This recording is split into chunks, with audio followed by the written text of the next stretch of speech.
Which do you want? Do you want a spine cracker or do you want someone who solves the problem?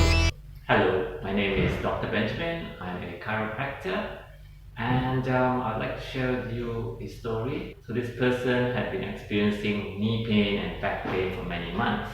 So he blamed it on the flat feet and he went to do custom insoles, and also he had received many adjustments from a chiropractor, but the knee pain and the back pain continued, persisted, it didn't go away.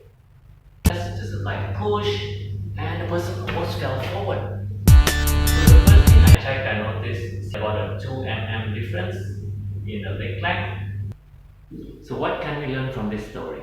Number one, sometimes back pain and knee pain which doesn't go away, it might be a compensation due to a leg length problem, and therefore if you do not address the real cause of it, you'll end up going for endless adjustments which does not solve the problem, because in this particular case the actual cause was a leg length problem. So ask yourself which you prefer. Do you prefer to go to a problem solver or a spine cracker? MBA Chiropractic.